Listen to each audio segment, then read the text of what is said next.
Today, let's compare the military capabilities of Israel and Iran across different domains: Army, Air Force, Navy, cyber, space, and nuclear. Looking at a map, Israel and Iran don't share any land or coastal borders. This means either country to launch a ground invasion against the other, they'd have to cover a distance of about 1,000 kilometers, passing through Jordan and Iraq. Similarly, naval operations would require traveling over 5,000 kilometers, spanning across the Mediterranean, Red Sea, Gulf of Aden, Arabian Sea, and Gulf of Oman.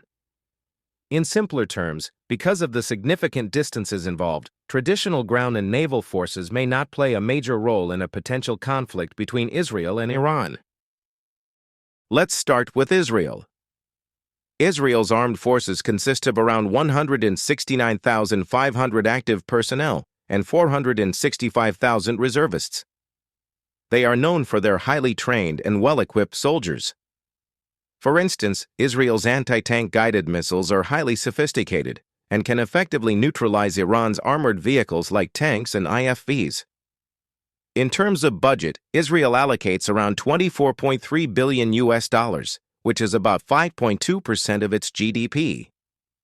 Their army is equipped with 1,370 tanks, over 43,000 vehicles, and a variety of artillery, including self-propelled and rocket artillery.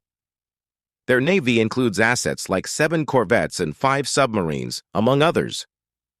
The Air Force is particularly formidable, with 612 aircraft including fighter jets like the F-15, F-16, and F-35.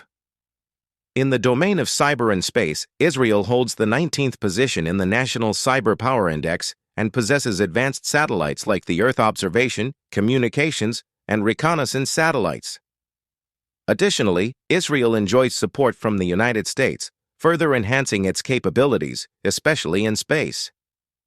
Moving on to Iran, their armed forces comprise approximately 610,000 active personnel and 350,000 reservists. While they have a larger active force than Israel, their soldiers may not be as extensively trained or equipped. Iran's military budget is around $10.1 billion, roughly 2% of its GDP. They possess a significant number of tanks, vehicles, and artillery, though their technology may not be as advanced as Israel's. Their navy includes assets like submarines and patrol vessels, but their air force, with 551 aircraft, consists of older models like the MiG-29 and Su-24, with some newer acquisitions on order.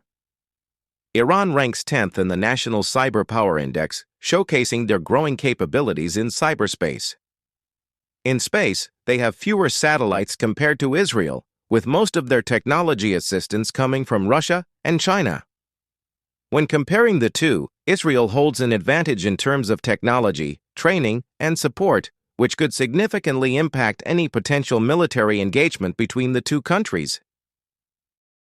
Since Israel and Iran are 1,000 kilometers apart, traditional ground and naval operations won't play a significant role due to the distance.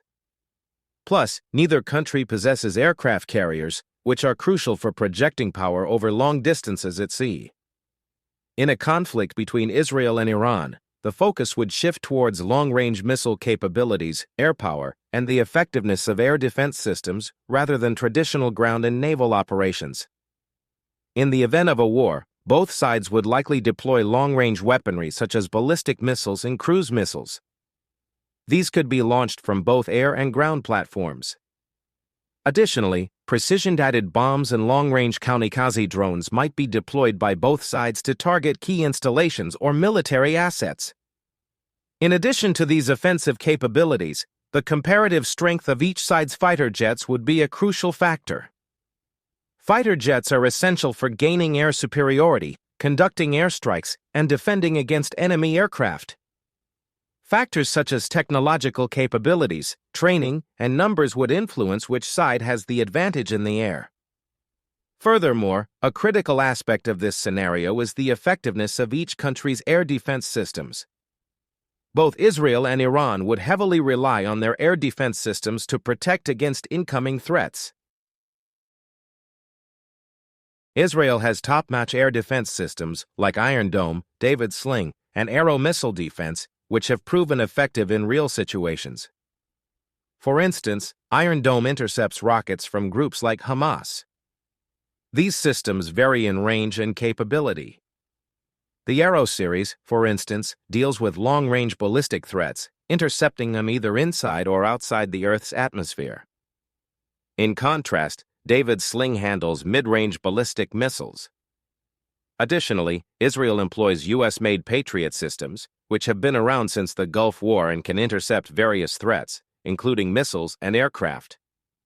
Their fighter jets, like the F-16 and F-35, also contribute to defense by carrying air-to-air missiles.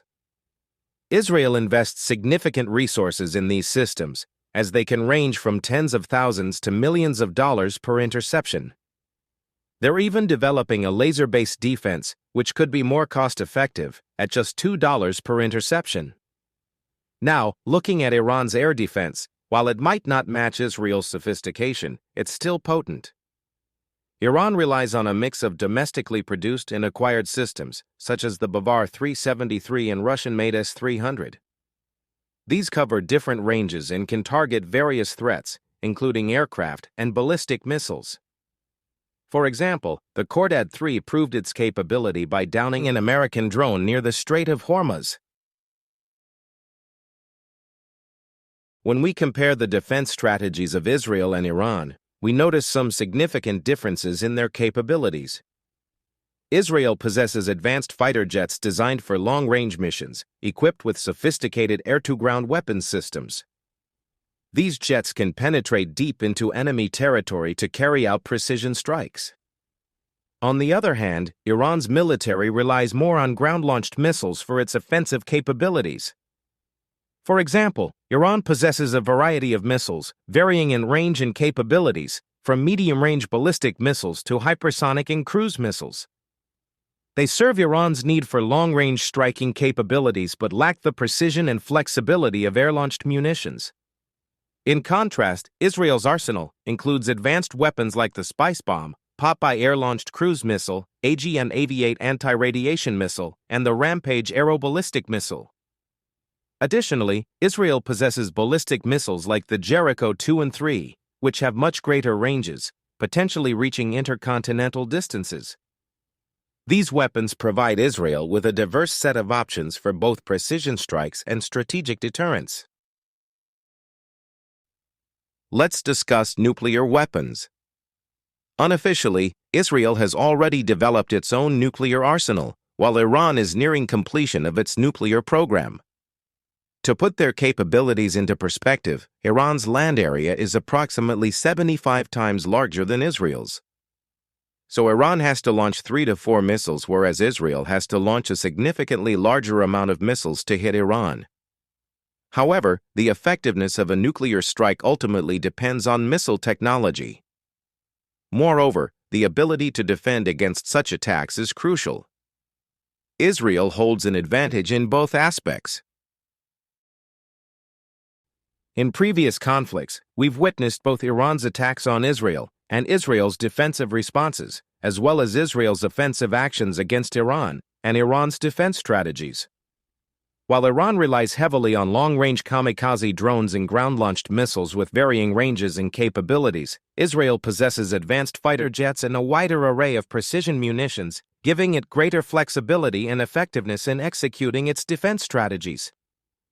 In a recent incident, Iran launched approximately 200 missiles and drones towards Israel. However, Israel's robust air defense system successfully intercepted 99% of these incoming threats, showcasing its technological superiority. Now, how could Israel retaliate against Iran? Israel has several options. Firstly, they could utilize their Jericho intercontinental ballistic missile, ICBM, to strike Iran. Alternatively, they could conduct precision airstrikes using a combination of aircraft like the F-15 and F-35. For instance, the F-35 could neutralize Iranian surface-to-air missile systems with anti-radiation missiles, paving the way for the F-15 to deploy various munitions such as Spice Bombs, Popeye cruise missiles, Rampage ballistic missiles, or a combination thereof. Electronic warfare tactics will also be crucial in this scenario, disrupting Iran's air defense systems. Anticipating potential Israeli attacks, Iran has fortified its air defense system, including deploying the S-300 to safeguard its airspace. The critical question remains whether Israel will indeed launch an attack and, if so, how they will execute it. In the event of an Israeli attack on Iran, it remains to be seen how Iran will respond and how effectively it can defend itself. That's it for today. See you in the next video.